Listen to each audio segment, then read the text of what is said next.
Estamos viviendo en el tiempo del fin, predicho por el profeta Daniel. Estamos por enfrentar eventos que sucederían antes del regreso de Cristo. Es como un aviso del futuro y no es atractivo. Es el drama de nuestro mundo. El pecado, el sufrimiento, la muerte, la caída de las naciones, guerras, hambrunas, la difusión del evangelio, engaños, terremotos y otros. Estamos viviendo los peligros del tiempo del fin. Todo esto es según Cristo, principio de dolores. Pero tenemos la palabra profética más segura. Cristo dijo a su pueblo: yo estoy con vosotros todos los días hasta el fin del mundo. La iglesia es la familia de Dios en la tierra y debemos entender los tiempos en que vivimos. Como continuadores del pueblo de Dios, se nos invita a salir del mundo y a prepararnos para reunirnos para la verdadera adoración, para estar en comunión unos con otros, para recibir instrucciones de las profecías que hiciera que el lucero de la mañana, Cristo Jesús, resplandezca en nuestros corazones. Asimismo, servir a toda la humanidad y cumplir con la sagrada comisión de ir y hacer discípulos. Oro para que el Señor Jesús use estos medios como instrumentos en sus manos para que usted pueda sentir el hambre y sed por más de la verdad absoluta. Que el Señor les guarde.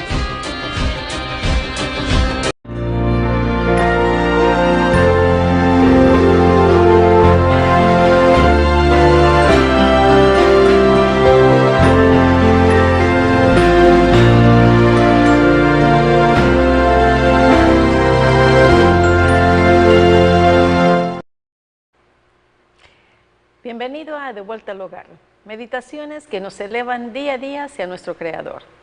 Hubo un lugar y aún existe donde fue colocada la corona de la creación, el hombre, el cual recibió 4 grandes maravillosos dones de parte del Creador: la vida, un carácter recto y santo, pues fue creado a la imagen de Dios, un lugar donde vivir, el jardín del Edén, y el dominio de toda la tierra. Pero el hombre cayó en pecado y perdió cada uno de esos maravillosos dones. Y Dios, en su infinita misericordia, ha prometido recuperar cada una de ellas por medio de su Hijo amado, Jesucristo. El tema de hoy se titula Nuestra amistad con Cristo. Es bien peculiar porque si nosotros sabemos qué es amistad, debemos de saber también qué es lo que compromete una amistad, qué es lo que tenemos que hacer para poder engrandecer y fortalecer esa amistad. Fíjense, una amistad es una relación franca y sincera que entre 2 personas o más, donde el afecto es recíproco y se profundiza con el tiempo que se comparte. A veces me pongo a pensar que muchos matrimonios comienzan con una amistad. Esa amistad viene desde años y que de repente dice, bueno, tú me gustas, y ya comienzan el enamoramiento, ¿verdad? Y va creciendo y termina con un matrimonio. Pero en este caso es diferente. La amistad que existe entre Dios y nosotros es una amistad de amor sincero, de que hasta Él dio la vida por nosotros. Fíjense, sigamos leyendo. La amistad a la que Job hace referencia es la que se forma mediante un compromiso. Veamos lo que nos dice Job 22:21. Dice: vuelve ahora en amistad con él y tendrás paz y por ello te vendrá bien. Esa es aquí comienza la exhortación de Elifaz, de Elifaz a Job, porque pensaba de que Job había cometido un pecado. Job se había apartado de Dios. Job había quebrantado sus leyes, pero sin embargo Job no había quebrantado ninguna ley del Señor, no se había apartado de Jehová. Ahora sigamos, dice, Job nos invita a entablar una amistad con Dios. El compromiso para dar inicio a una amistad conlleva dedicación, tiempo, esfuerzo y amor. Anteriormente éramos enemigos de Dios, pero fuimos reconciliados. Veamos lo que nos dice en Romanos 5, versos 10 y 11. Ahí nos explica muy bien qué es lo que es la amistad para el Señor. Fíjense, porque si siendo enemigos fuimos reconciliados con Dios por la muerte de su Hijo, mucho más, estando reconciliados, seremos salvos por su vida.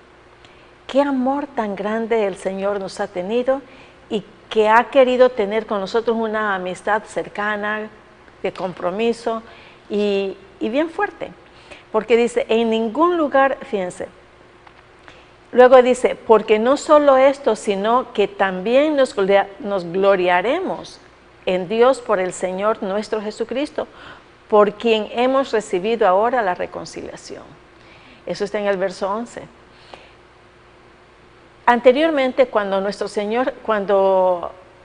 Adán y Eva pecaron, la ruptura fue tan grande entre el hombre y Dios que no hubo ningún mediador ya. Ya no hubo ningún mediador. Porque antes, entre Adán y Eva, miraban cara a cara a Jehová. Desde que pecaron, toda esa amistad, toda esa convivencia se rompió. Ya no había esa comunicación como antes. Antes lo hacían cara a cara, miraban sus caras, pero ya después nada más por voz. Qué tremendo, ¿verdad? Qué tremenda situación la de Adán y Eva, porque vieron en realidad el distanciamiento que hubo, la ruptura que hubo de esa amistad. Cuando nosotros nos enojamos con alguna amistad que tenemos, pues sí la sentimos, ¿verdad? Porque ya no la vemos, ya no la llamamos, ya no ya no tenemos esa comunicación con ella, con esta persona. Y a veces, aunque se anhele volver a hablarle, la otra persona está tan herida que dice, yo no quiero nada con esta persona, ya no quiero más. Pero cuando hay una amistad sincera y de mucho amor, esa amistad vuelve. Eso es lo que Jesucristo quería con nosotros.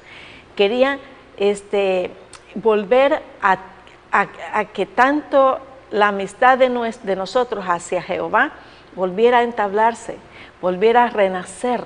Y miren, en ningún lugar de la Biblia se presenta a Dios como reconciliándose con el hombre por estar enemistado con él.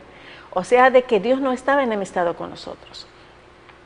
Más bien tomó la iniciativa para reconciliar al mundo consigo mismo. Nosotros nos enojamos por cosas que a veces no tienen ni merecer, ni siquiera razón.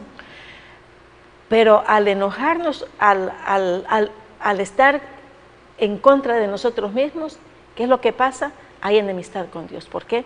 Porque el coraje se le dice, bueno, ¿y por qué esto? ¿Y por qué? Comenzamos a interrogar al Señor como que si Él tuviera la culpa de la desgracia de nosotros, ¿verdad? Y a veces nosotros mismos nos buscamos nuestras propias condiciones. Dice, la muerte de Cristo hizo posible que Dios hiciera por el hombre lo que no podía haber hecho de otra manera.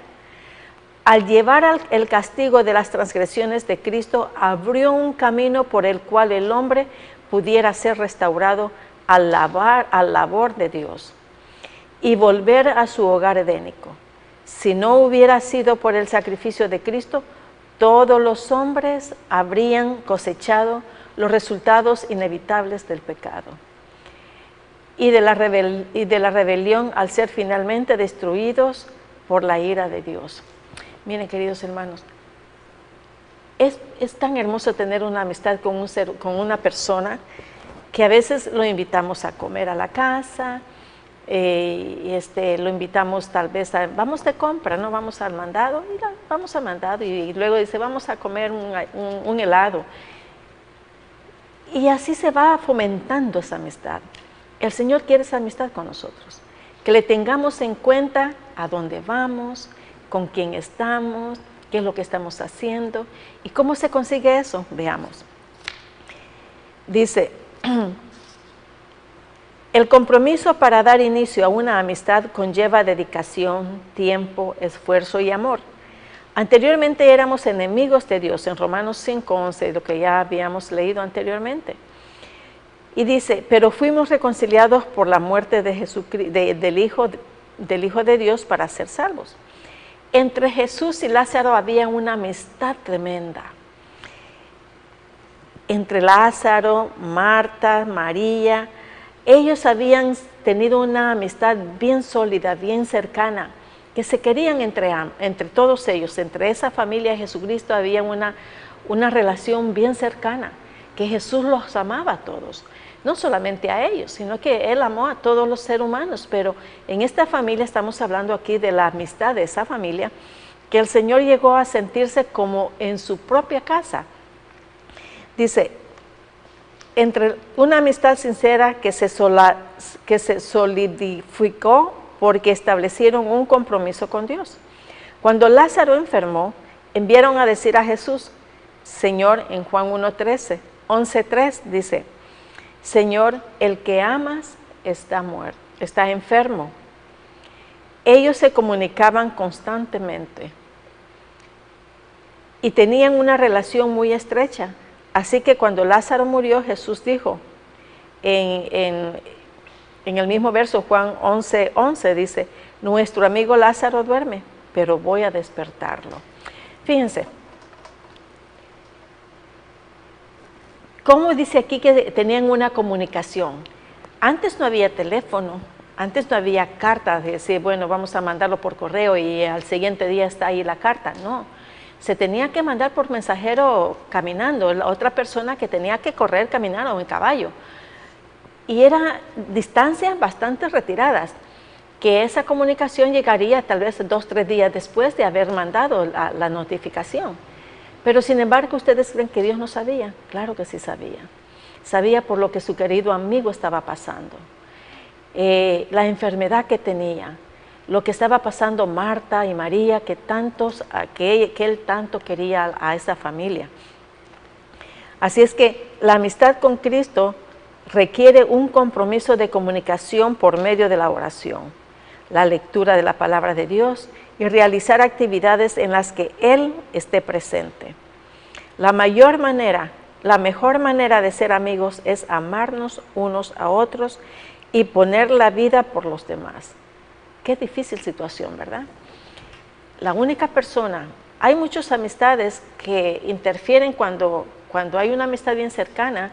Tanto se aman esta amistad que sí, sucede eso. A veces hay problemas y el amigo defiende al otro amigo, pero no como Jesucristo defendió y amó a nosotros. Algo impresionante.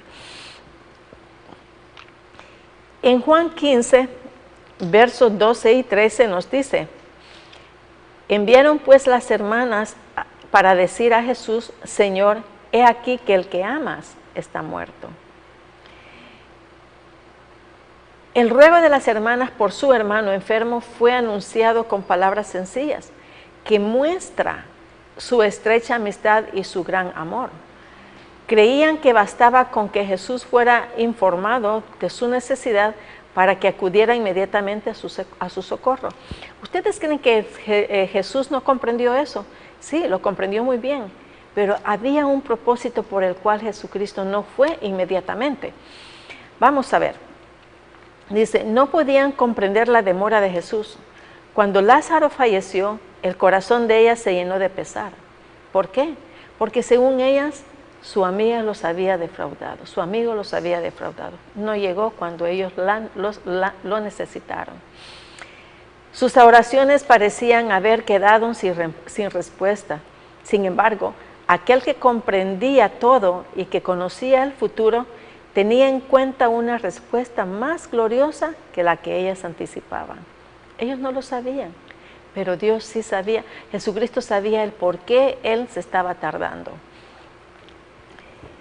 En Juan 11:11 dice, dicho esto, les dijo después, nuestro amigo Lázaro duerme, mas voy para despertarle. Aquí demuestra que es adecuado emplear el sueño como una figura para representar la muerte. O sea que para Jesucristo la muerte no es un término de acabar una vida, sino que de un sueño, en el que el futuro va a haber un despertar. Él va a despertarnos cuando nosotros durmamos, para siempre, ¿no? Cuando nosotros nos muramos. Pero hay una promesa aquí. Dice, voy a despertar, dice. Dicho esto, Jesucristo dijo, nuestro amigo Lázaro duerme, mas yo voy a despertarlo. Qué promesa tan linda, que no se había olvidado de su querido amigo Lázaro. Él no se había olvidado de la necesidad de sus amigas, del sufrimiento que ellas estaban pasando, de esa pérdida tan grande. Ahora dice, el sueño hace que sea imposible el pensamiento consciente, sale su aliento, dice. Perecen sus pensamientos. El sueño continúa hasta que uno despierte, así es el hombre yace. hasta que no haya cielo, dice, el sueño impide que se participe en las actividades de los que estén despiertos. Nunca más tendrán parte en todo lo que se hace debajo del sol. El sueño anula las emociones del alma. Su amor y su odio y su envidia fenecieron, dice Eclesiastés 9:6. El sueño llega normal e inevitablemente a todos. Todos los que viven saben que han de morir, Eclesiastés 9:5. El sueño hace que cese toda alabanza.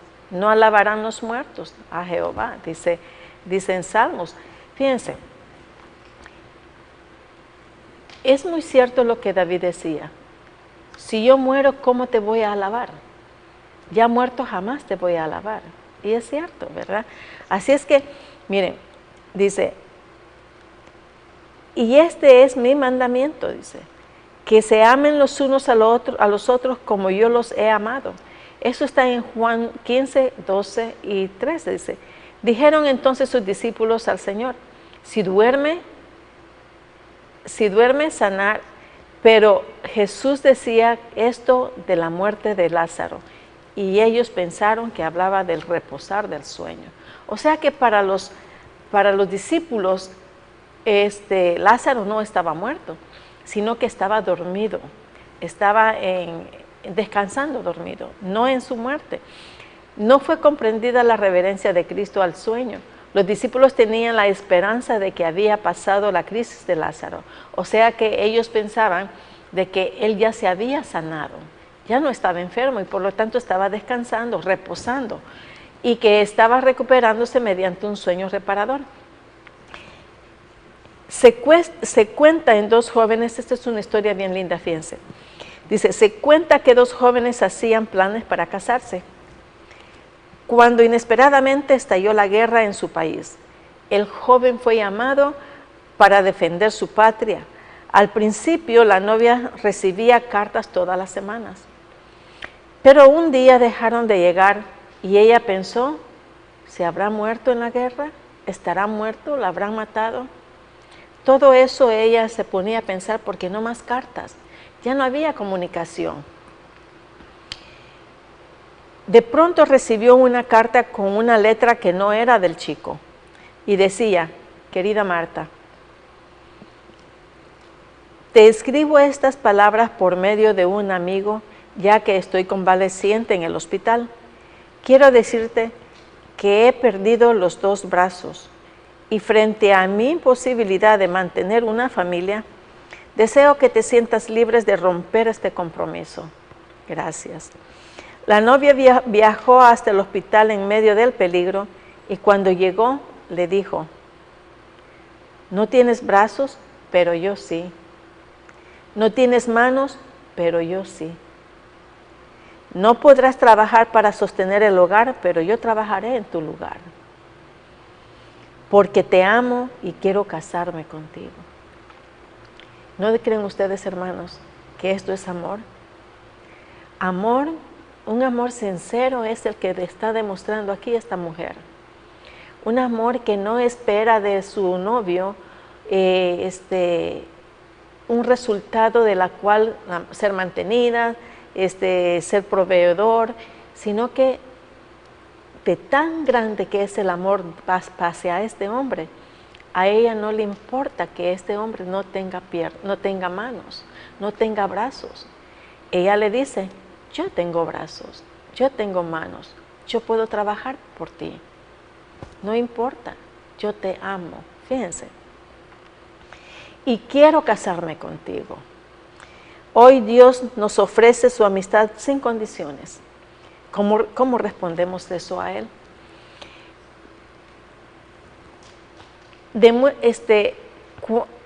No fue comprendida la referencia de Cristo del sueño. Fíjense que cuando Jesucristo tanto ama al mundo de que el Padre Celestial dio a su único Hijo Jesucristo para que muriera por todos nosotros. Esta historia de esta pareja es una historia bella, porque cuántas veces se han roto compromisos matrimoniales porque dicen, bueno, yo no tengo dinero, no puedo mantenerte, voy a estar como un vegetal ahí caminando y sin poder trabajar. ¿Qué puedo hacer? No te voy a poder mantener. Y si tenemos hijos, pues ¿cómo voy yo a cooperar con eso? Es un dilema que cualquier persona que no tuviera ese inmenso amor que esta muchacha le estaba mostrando a su novio, hubiera dicho, bueno, pues está bien, como tú quieras, ¿verdad? Doy la vuelta y me consigo otro. Pero ella no hizo eso. Ella dijo, como Jesucristo dijo, yo estoy aquí para salvarlos. Yo estoy aquí para darte vida eterna, si tú la quieres. Yo estoy aquí porque te amo. Nuestra amistad con Cristo debe de crecer día a día. ¿Y cómo? Bueno, aquí dice bien claro de que la forma en la que se puede, dice, la amistad a la que Job hace referencia es la que se forma mediante un compromiso. Job no invita a entrar en una amistad, nos invita a entrar en una amistad con Dios. El compromiso para dar inicio a una amistad conlleva dedicación, conlleva tiempo y esfuerzos, amor. Y anteriormente éramos enemigos de Dios, ahora ya no somos. El Señor nunca ha estado en amistad con nosotros. Siempre nos ha mostrado que nos ama y siempre ha mostrado que Él quiere una amistad con nosotros. Siempre ha dicho, vengan a mí todos los que estén cargados y cansados, que yo os haré descansar. Una invitación a que Él nos va a ayudar, como la muchacha. Tú no tienes manos, yo sí tengo. Tú no tienes brazos, yo sí tengo. Miren, en Romanos 5, 8 al 10 dice, pero Dios demuestra su amor para con nosotros, en que siendo aún pecadores, Cristo murió por nosotros. Luego, siendo ya justificados por su sangre, cuando más por medio de Él seremos salvos de la ira. Porque sí, cuando éramos enemigos, fuimos reconciliados con Dios por la muerte de su Hijo. Cuanto más, ya reconciliados, seremos salvos por su vida. ¡Qué tremendo amor! Es un amor que no se puede comparar ni con el amor de esta chica. Pero, queridos hermanos, debemos de tener en cuenta que si queremos una amistad con Dios, tenemos que fortalecerla día a día, a diario, con oración, en oración y conversando con Él. Si estás sola y dices, no tengo con quién hablar, no te preocupes, Dios te estaba escuchando, habla con Él. La mayoría de tiempo yo estoy sola. Y ya mi esposo me dijo de que yo parezco loca, porque hablo sola, pero no hablo sola conmigo mismo, sino que me pongo a hablar con el Señor y ya le cuento todos mis dilemas y todos mis problemas y todas mis congojas. Y siento alivio. Aunque no lo vea, lo siento. Aunque no lo escucho, lo siento. Aunque no lo palpe, yo lo siento. Así es que hay un canto cristiano que dice, aunque yo no te pueda ver, sé que estás aquí. Aunque no te pueda tocar tu rostro, sé que estás aquí. Y eso es lo que pasa, hermanos, cuando nosotros tenemos esa amistad cercana con el Señor. Una amistad a diaria, una amistad en la que se puede fortalecer poco a poco, como dice aquí la historia, dice, el compromiso para dar inicio a una amistad conlleva dedicación, conlleva tiempo y esfuerzo y amor. Venid a mí todos los que estáis cargados y cansados, dice, porque yo los haré descansar. No te creas que porque no te creas porque dice, no, yo tengo unos pecados que no creo que el Señor me perdone. Créeme que sí. Nada más que tú tienes que tomar la decisión de acercarte a Él, confesar tus pecados y Él te llevará de tu mano. Queridos amigos, no dejemos para mañana lo que podemos hacer hoy, porque a lo mejor mañana ya no estamos como Lázaro y probablemente Él no pueda resucitarnos en el futuro, porque no hemos tomado la decisión. Aquí así es que, mis queridos amigos, la amistad con Cristo lleva tiempo, esfuerzo, dedicación y esmero. Una comunicación diaria,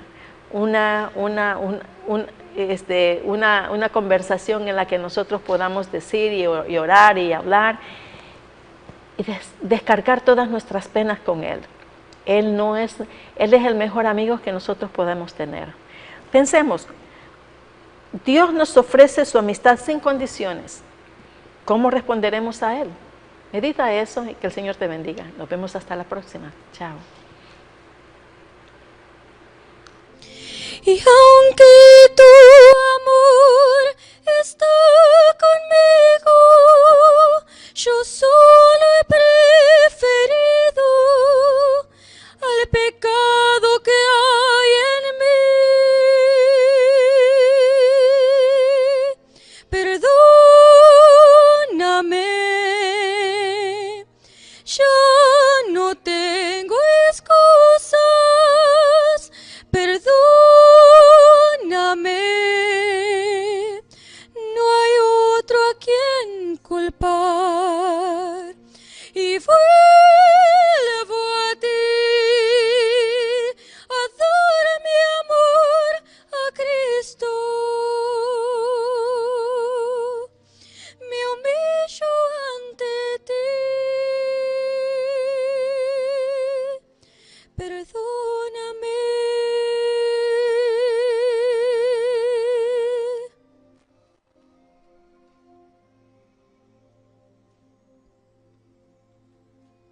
Yo lamento haberte postergado, tus mandatos rechazado para dedicarme a mí. Y necesito que tú me restaures, que mi alma se consagre y así tomar mi cruz.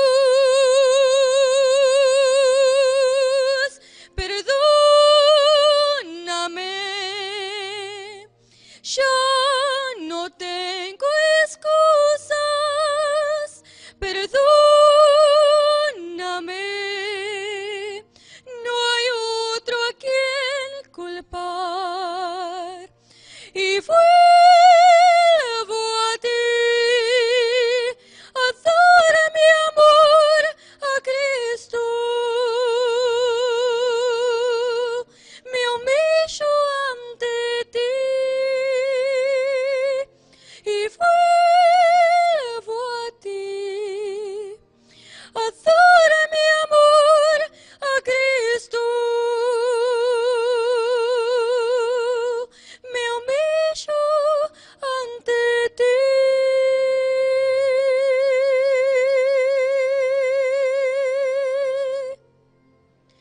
Perdóname.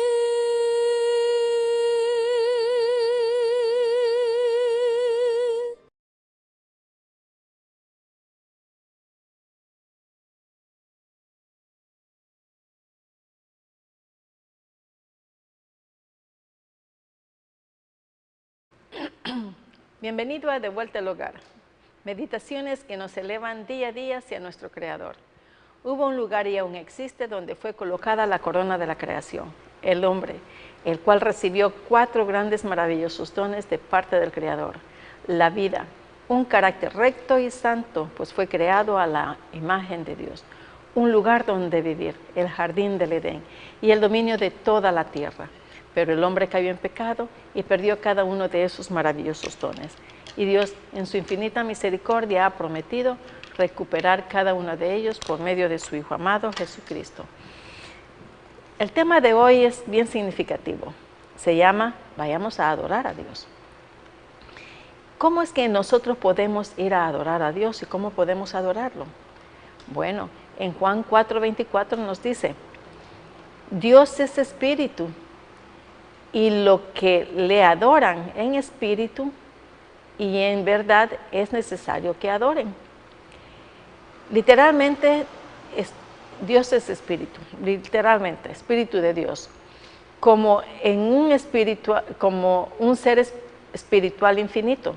Dios no está sujeto a las mismas limitaciones de los seres materiales finitos. y por lo tanto no se interesa tanto por los lugares visibles y forma de culto como por el espíritu con que lo adoran los hombres. Vosotros adoráis lo que sabéis, lo que no sabéis, dice en verso 22 del mismo capítulo. Nosotros adoramos lo que sabemos porque la salvación viene de los judíos. Mire qué cosa. Cuando ellos decían que ellos adoraban a Dios porque viene de los judíos, estaban pensando que sí iba a venir uno, pero no aceptaban a Jesús como el Salvador. Qué triste. Pero fíjense, adorar a Dios conlleva mucho más que asistir a la iglesia, mucho más que diezmar, ofrendar u orar. Adorar es entregar todo lo que somos a nuestro Creador. Nuestra entrega total, nuestro tiempo, todos los dones que tenemos, y si no lo sabemos hay que investigarlos. Dice, Jesús le explicó a la mujer samaritana que para adorar a Dios no era necesario visitar al templo de Jerusalén. Lo que Dios quiere es nuestra mente y corazón. Veamos en Mateo 22, verso del 37 y 38, que es lo que nos dice. Jesús le dijo, amarás al Señor tu Dios con todo tu corazón y con toda tu alma y con toda tu mente. Este es el primero y más grande mandamiento. Jesús cita aquí el verso de Deuteronomio 6:5, que es lo mismo.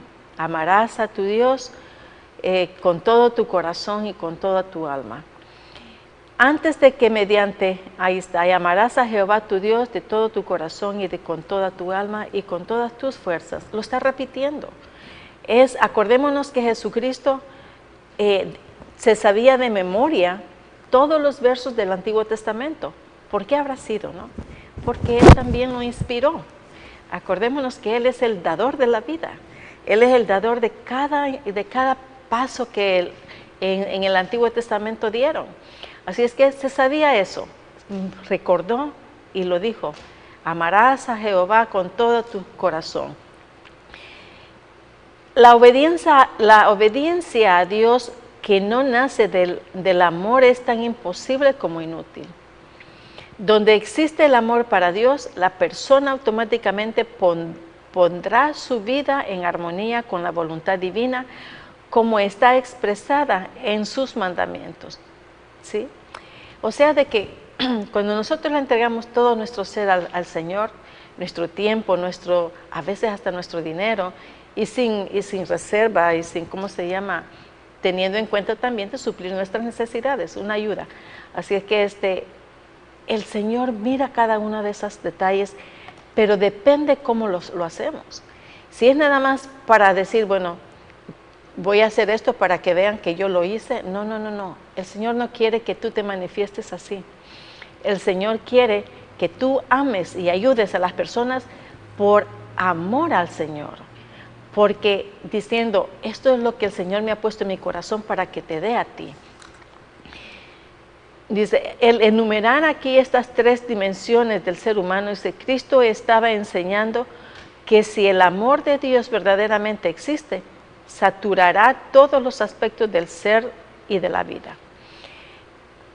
Dice, la persona automáticamente pondrá su vida en armonía con la voluntad divina, como está expresada en sus mandamientos. Amarás a tu Dios con todo tu corazón, con toda tu alma y con toda tu mente. Son las tres cosas que edifican a la persona: el corazón, el alma y la mente. Esas tres cosas son las que dan movimiento al ser humano. Así es que dice más, la verdadera adoración incluye una vida de entrega y obediencia a Dios. Cuando Pablo dice que presentemos nuestros cuerpos como sacrificio vivo, santo y agradable a Dios, se está hablando de adoración, de acercarnos a Dios con humildad y sinceridad. Dios busca adoradores que sean conscientes de su pecado y de su culpabilidad, como el publicano que llegó al templo y humildemente declaró: Dios sé propicio de mi pecado. Y regresó a su casa justificado. Qué tremendo, queridos amigos. Cuando una persona se arrepiente con toda sinceridad del fondo de su corazón, el Señor obra en nuestras vidas, porque nosotros le permitimos todo eso. El pastor anglicano William Temple expresó en una ocasión: la adoración es la sumisión de toda nuestra naturaleza a Dios. Es el avivamiento de nuestra conciencia por su amistad, por su santidad, el alimento de nuestra mente con su verdad, la purificación de la imaginación por su belleza, la apertura de nuestro corazón a su amor, la entrega de nuestra voluntad a su propósito. Todo lo que hacemos cuando sucede esto es por amor a Dios, por amor al Señor, por amor a la humanidad, que si estamos ayudando a un ser humano, a los seres humanos, estamos mostrando el amor que le tenemos al Señor. ¿Por qué? Porque Dios es el creador de cada uno de nosotros. Hoy adoremos a Dios en espíritu y en verdad y entreguemos por completo nuestro corazón a Dios. Cuando Mateo nos dice: Jesús les dijo, amarás al Señor tu Dios con todo tu corazón y con toda tu alma y con toda tu mente. Y este es el primer mandamiento, más grande mandamiento. Jesús cita aquí y dice: antes de que mediante el poder y la gracia de Cristo una persona pueda comenzar a observar los preceptos de la ley divina, debe tener amor en el corazón. La obediencia a Dios que nos nace del amor es tan imposible como inútil. O sea que si nosotros no obedecemos sus mandamientos, si nosotros no obedecemos sus preceptos, de nada nos sirve tener comunicación con el Señor, porque simplemente estamos desobedeciendo, no estamos siendo sinceros con Él. El Señor quiere con nosotros una amistad sincera, quiere que le vayamos a adorar desde el fondo de nuestro corazón, con un corazón limpio, con un corazón en la que Él se pueda decir: este es mi Hijo amado. Dice, la obediencia a Dios no se nace del amor, es tan imposible como inútil. Si no hay amor en nuestro corazón hacia nuestro semejante, ¿cómo vamos a decir que amamos a Dios? Estamos engañándonos. Donde existe el amor para Dios, la persona automáticamente pondrá su vida en armonía con la voluntad divina, como está expresada en sus mandamientos. Así es que se pone en práctica lo que se siente. Lo que se siente en el corazón se va poniendo en práctica por amor al Señor. Fíjense, Dios nos da el Señor nos dice en Romanos 12:1, dice: así que, hermanos, os ruego por la misericordia de Dios, en Romanos 12:1 dice, que presentéis vuestros cuerpos en sacrificio vivo, santo, agradable a Dios, que es vuestro culto racional. ¿Cómo podemos hacer eso? Bueno, primeramente aquí Pablo está exhortando a los cristianos a que se consagren en cuerpo y alma. Y después los insta a presentarse con facultades intelectuales y espirituales. Todo ese don que el Señor nos dio, eso tenemos que ponerlo a disposición del Señor. Fíjense, yo me estoy acordando aquí ¿se acuerdan ustedes cuando Jehová le dijo a Moisés que se purifiquen todo el pueblo antes de venir aquí a los pies del monte? Porque como ahí estaba Dios, ese monte era sagrado, era santo. Así es que ellos tenían que irse a presentar purificados. o sea, bañados, y hasta les dio reglas, le dice, no se unan con sus mujeres, no tengan relaciones sexuales con sus mujeres durante estos días, para que vayan limpios, purificados ante el Señor. Es bien tremendo en la forma que el Señor quiere que nos purifiquemos. Pero ¿por qué eso tan estricto? Acordémonos que las cosas terrenales y carnales nos desvían de las cosas espirituales.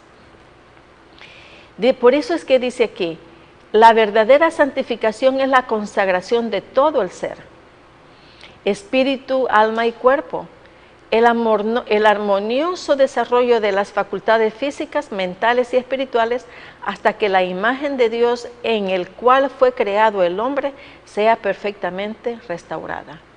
El Señor no te está diciendo a ti que no tengas mujer, al contrario, te está diciendo de que te cases y todo eso, pero cuando vayas al altar ante el Señor, te purifiques, tengas todo eso bien consciente, que las cosas carnales no van con el espíritu. ¿Por qué? Porque las cosas carnales nos desvían de las cosas espirituales. Pensamos más en las cosas carnales que en las cosas espirituales. Así es que hay un motivo por el cual Él dice que nos presentemos como sacrificio vivo. Los sacrificios del sistema ceremonial del Antiguo Testamento consistían en animales muertos. Claro, primero los mataban y después los entregaban para quemarlos. Y eso era un holocausto. El sacrificio cristiano consiste de una persona viva, no muerta. Nosotros tenemos que presentarnos ante el Señor vivo, con un corazón limpio, con un corazón lleno de decisiones a trabajar para el Señor. Así es que dice, el adorador cristiano se presenta vivo con todas sus energías y facultades consagradas al servicio de Dios. Si una vez fuimos perezosos, ya no seremos más perezosos, porque el Señor nos pondrá esa energía en nuestro ser para poder trabajar con Él y para Él. Pero ¿cómo va a ser eso? Bueno, acordémonos que la consagración consiste en una comunicación diaria con Él. En una comunicación como amigos, como estábamos diciendo anteriormente, que la amistad con el Señor debe de ser todos los días, una conversación, una relación continua, y eso necesita tiempo, constancia, dedicación, para poder conocerte, para poder conocerse, se necesita todo ese tiempo. Yo recuerdo de que cuando yo comencé a tener una amistad que tengo muy bonita, íbamos a comer, me decía, vamos a desayunar, vamos a comprar, mira, te necesito comprar leche, vamos, y vamos, ¿no? Y así se fue creciendo esa amistad, y nos platicábamos, conversábamos, y nos decíamos cosas, nos reíamos, llorábamos en ciertos momentos de tristeza, y así eso es lo que quiere el Señor. Una convivencia diaria, una unión diaria, una conversación en la cual Él pueda estar presente todos los días. Mis queridos amigos, mis queridas hermanas, nuestra conversación, nuestra adoración, ¿cómo es que vamos a adorar al Señor? Llegando limpios, llegando con un razonamiento sincero, purificándonos de todas las cosas que pueda apartarnos del Señor. ¿Y cómo es eso? Autoexaminándonos. Nos vamos a autoexaminar, y cuando nos autoexaminemos nos vamos a dar cuenta cuáles son los pecados que tenemos. Si somos sinceros, vamos a aceptar todos ellos. Pero si no estamos queriendo aceptar que es un error lo que estamos haciendo, entonces vamos a decir, no, yo estoy bien, cuando en realidad al Señor no se le miente. Nos hacemos bobos nosotros mismos, porque a Jehová nunca le vas a mentir. Él sabe, conoce tus pensamientos y conoce lo que hay en tu corazón. Mire, Cuando Lucas dice en capítulo 18, verso 13, 14, dice, mas el publicano estando lejos no quería ni aún alzar los ojos del cielo, sino que se golpeaba el pecho diciendo, Dios, sé propicio a mi pecador. ¿Cómo estaba arrepentido este señor? ¿Cómo reconocía que él era indigno presentarse ante Dios con todos esos pecados que él se consideraba que tenía? ¿Cómo es que él ya sabía? Bueno, ya se había examinado, ya había reconocido que él era pecador y cuáles eran sus pecados. Por eso es que él dice, mas el publicano estando lejos no quería ni aún alzar los ojos al cielo, sino que se golpeaba el pecho diciendo, Dios, sé propicio a mi pecador. Sé propicio a mí, que yo soy un pecador y no soy digno de que tú me mires. Yo no soy digno de mirarte a los ojos porque me siento tan mal. He pecado contra ti, he pecado con todo, he hecho mal. Y probablemente ya le había dicho el pecador todos sus pecados, pero aún así él se sentía indigno. Mira, os digo que éste descendió a su casa justificado antes que el otro, porque cualquiera que se enaltece será humillado, y el que se humilla será enaltecido. Queridos hermanos, cuando nosotros aceptamos nuestras responsabilidades como pecadores y nos humillamos ante el Señor, porque eso es lo que quiere el Señor. El Señor nos dice en 2 de Corintios, si mi pueblo se humillare, dice, y buscare mi rostro, yo les voy a perdonar y sanaré su tierra. Ahí está, gracias. Si se humillare mi pueblo, dice, sobre el cual mi nombre es invocado, y oraren y buscaren mi rostro, y se convirtieren en sus malos caminos, entonces yo iré desde los cielos y perdonaré sus pecados y sanaré su tierra. ¡Qué promesa! Pero a cambio de esa promesa, quiere que nosotros nos humillemos, quiere que nosotros nos arrepintamos, pero con ese arrepentimiento tiene que ser genuino, porque ese arrepentimiento va a algo como le dijo a María Magdalena, te perdono, pero mira, no peques más. Esa misma respuesta nos da a nosotros. La misma respuesta a María Magdalena es la misma respuesta para nosotros. Yo no tengo nada que reprocharte, yo te perdono, pero ¿qué? No vuelvas a seguir haciendo lo mismo. No sigas haciendo eso. Apártate de todo eso. Apártate, que yo caminaré contigo. Yo te voy a sanar, te voy a perdonar y te voy a prosperar. Fíjense, el recaudador de impuestos habla como si no hubiera otros pecadores, como si él fuera el único pecador. Él coloca en una clase aparte como el fariseo. No es tan virtuoso como los otros, es el pecador. Él es pecador, se está viendo solamente a él mismo, no está viendo a los demás no le importa, es él mismo. Él se está autoexaminando y dice, yo soy pecador, yo soy el más malo que hay aquí, no tomando en cuenta cuántas personas había. A él que le importaba a las demás personas, le importaba a él, ser sanado, ser perdonado por el Señor, por Dios. Y dice, el fariseo se consideraba muy superior a los demás. El publicano se consideraba muy inferior a los otros. Qué diferencia, ¿no? El publicano con el fariseo. Qué tremendo. El publicano se sentía lo más bajo por todos sus pecados, pero el publicano, el fariseo no quería reconocer sus errores. Él se sentía libre, se sentía bien. ¿Por qué? Porque era un fariseo, que aunque pecara, no lo consideraba como pecado. Qué triste. Ahora dice, la primera condición para ser aceptado por Dios es sentir la necesidad, tener la convicción de que sin la misericordia divina estaremos completamente perdidos. Sin el perdón del Señor nosotros estamos perdidos completamente. No seremos salvos. Aunque sí digamos, ya acepté al Señor Jesucristo, yo ya soy salva. Pero detrás de esa aceptación y ese reconocimiento que Dios es mi Salvador, viene el arrepentimiento, queridos hermanos. Viene el arrepentimiento y la decisión de no seguir haciendo lo que estamos haciendo, un cambio en nuestras vidas. Veamos, dice, el contraste con el fariseo, el publicano, sin duda pensó en muchos pecados y sabía que los había practicado. Ese es el publicano. Pensó en las virtudes y sabía que no poseía ninguna de ellas.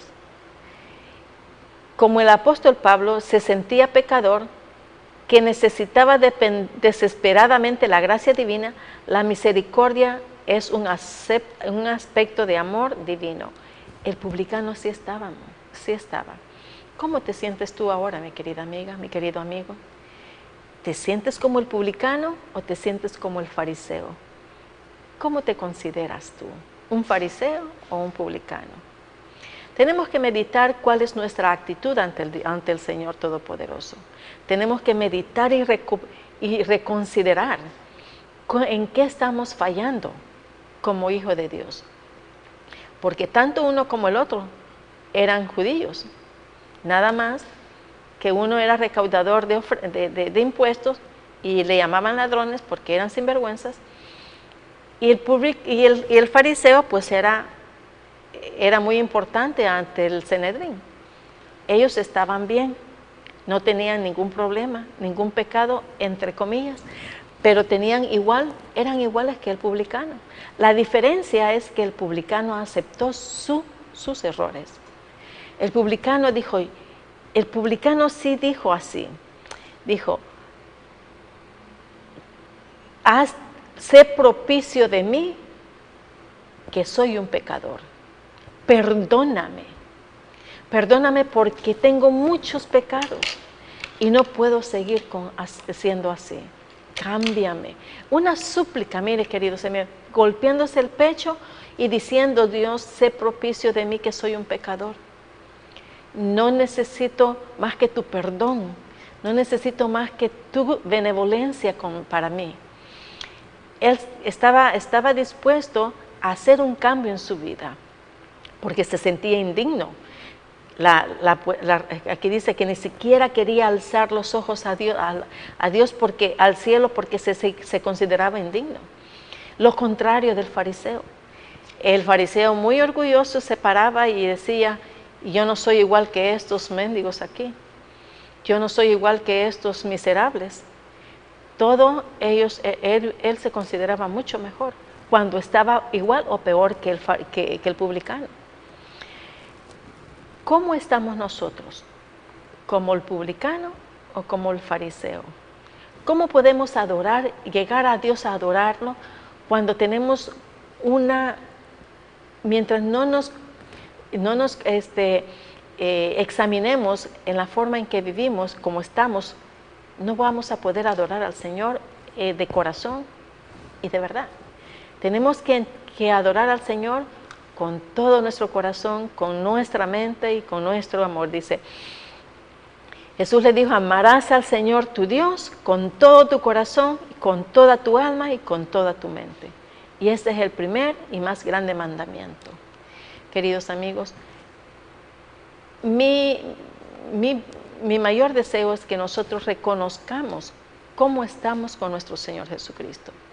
¿Somos un fariseo o somos un publicano? Que el Señor te bendiga, que tengas un hermoso día, muy bendecido, y nos veremos a la próxima. Hasta la vista.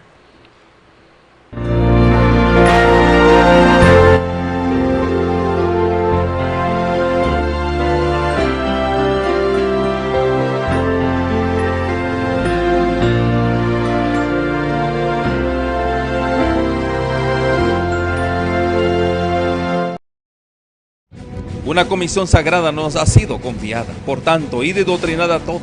Antes de ascender al cielo les dijo que debían ser los ejecutores del testamento, por el cual Él legaba al mundo los tesoros de la vida eterna.